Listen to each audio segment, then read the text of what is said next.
Palestiniens demandent au contraire l'ouverture des portes des points de passage terrestres.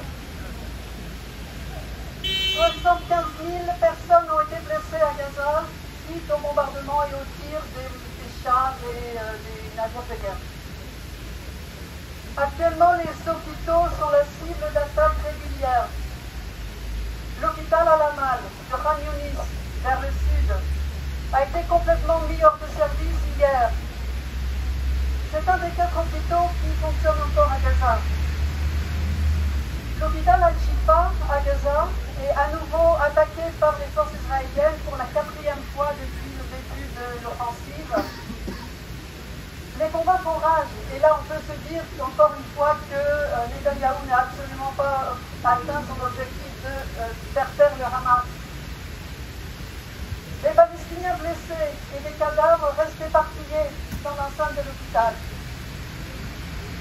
Pour l'association Euromed de défense des droits humains, je cite, l'armée israélienne a transformé les environs d'Al-Shifa en un abattoir ouvert au milieu d'exécutions sur le terrain, imposant des peines de mort lente aux patients et aux personnes blessées à l'intérieur, que ce soit en leur refusant des soins médicaux et des médicaments ou en les affamant. Environ 30 000 personnes s'étaient réfugiées à l'intérieur de l'hôpital et y ont été piégées. Maintenant, c'est l'hôpital Nasser, à Khan Younis toujours, qui est attaqué par les forces israéliennes qui ont décidé d'y établir leur quartier général. Alors, les Israéliens, ils font ça avec des armes. Les armes qui leur sont fournies par les puissances étrangères comme les États-Unis à 92%, mais aussi par la France. La France a autorisé fin octobre 2023 la livraison à Israël d'au moins 100 000 pièces de cartouches pour des fusils mitrailleurs susceptibles d'être utilisés contre des civils à Gaza. C'est une révélation de Disclose et Marsactu, des sites de recherche. Ce sont des cargaisons qui ont été expédiées au secret de Marseille, en totale contradiction avec les engagements du gouvernement et les déclarations de l'ONU qui disaient que la France était très responsable dans sa gestion des armes. Il vient de redire, mis en question par cette découverte de livraison secrète, objectivement, il n'y a pas de relation d'armement avec Israël. Ces équipements sont en fait de petites pièces métalliques servant à relier entre elles des balles de fusil mitrailleurs qui permettent de tirer en rafale et sont l'assurance d'une mission réussie, je cite, selon le fabricant.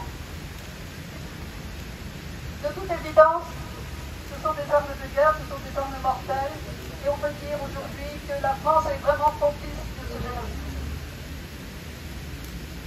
Quant à l'UNRWA, l'organisme qui s'occupe d'apporter des services aux réfugiés palestiniens, elle est toujours dans la tourmente. Biden vient de signer un projet de loi sur son financement qui interdit tout financement jusqu'en 2025. Par contre, heureusement, plusieurs pays reprennent leur contribution. Vous savez qu'elle l'avait arrêtée à 27 octobre, et plusieurs pays la reprennent, le Canada, la Suède, la Finlande, l'Australie. La Belgique avait maintenu le sien et le Portugal a augmenté sa contribution. La France est morte et les pays arabes restent silencieux. Le secrétaire général de l'ONU réaffirme que l'UNRWA est, je cite, une bouée de sauvetage pour les Palestiniens de Gaza. Et malgré cela, Israël vient d'interdire à l'UNRWA d'apporter la moindre aide humanitaire dans le nord de la bande de Gaza, et plus de 300 000 personnes sont en train littéralement de mourir de faim.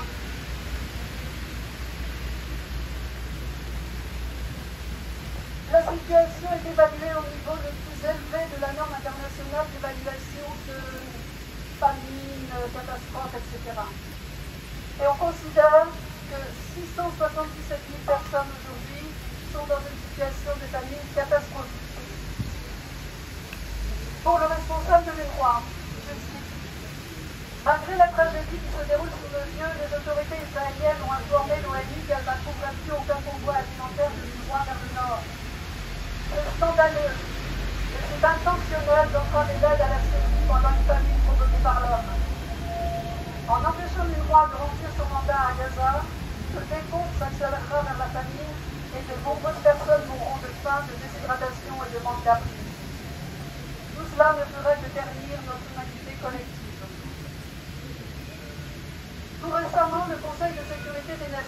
a enfin adopté une résolution appelant à un cessez-le-feu immédiat à Gaza jusqu'à la fin du Ramadan, c'est-à-dire dans 15 jours.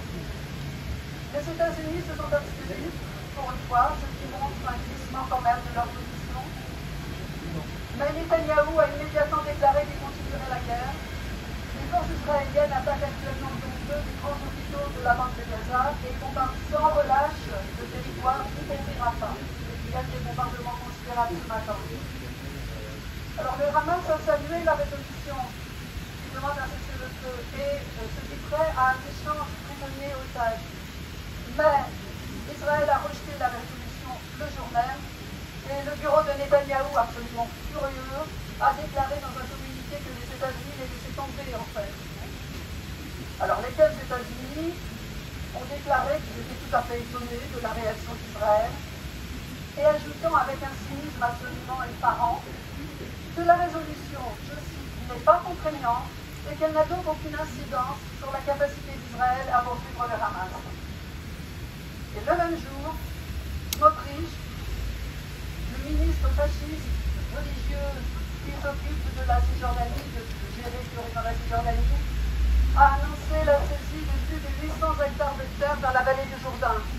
C'est le plus grand vol de terre depuis 30 ans. C'est une provocation évidente à la communauté internationale, mais particulièrement aux États-Unis. Et dans Cisjordanie, justement, près de 500 personnes ont été assassinées à Cisjordanie, dont Jérusalem-Est, depuis le 7 octobre. Et les arrestations massives se poursuivent au milieu des affrontements. Il y a eu des raids à Kalkilia, à Naplouse, dans le camp de Balata, dans le nord de la Cisjordanie, à Bethléem et à Hébron, dans le sud. Il y a eu des enlèvements dans différents villages autour de ces grandes villes.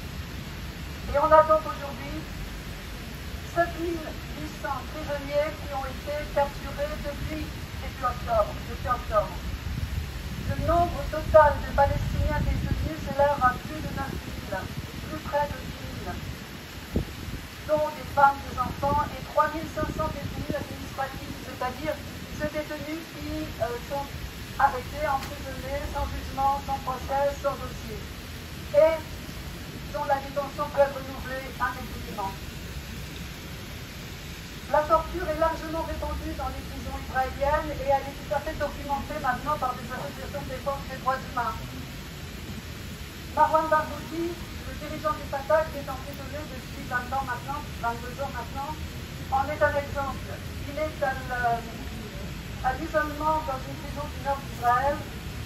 Il est transféré régulièrement et il vient de subir des violences extrêmement physiques, extrêmement fortes. Et son avocat essaye d'avoir accès à lui, mais c'est extrêmement compliqué. Or, c'était l'une des solutions possibles, l'une des solutions politiques possibles, et il n'est pas évident qu'il sorte de prison. Dans ce contexte, on entend parler de reconnaissance de l'État de Palestine. L'Irlande, Malte, la Slovénie et l'Espagne ont déclaré vendredi dernier que la reconnaissance de l'État de Palestine était, je cite, le seul moyen de parvenir à la paix. En Espagne et en Irlande, ça fait même partie du programme de gouvernement. Aujourd'hui, 139 pays reconnaissent l'État souverain de Palestine, mais seulement 10 des 27 membres de l'UE. Alors que la Palestine siège dans de nombreuses instances internationales, l'UNESCO, la Cour pénale internationale et à l'ONU en tant qu'État observateur depuis 2012, de nombreux pays tardent à reconnaître son existence. En 2014, le Parlement français a reconnu quasi unanimement l'État de Palestine. Mais Hollande, alors président, sous des prétextes complètement fallacieux, n'a jamais appliqué la décision du Parlement.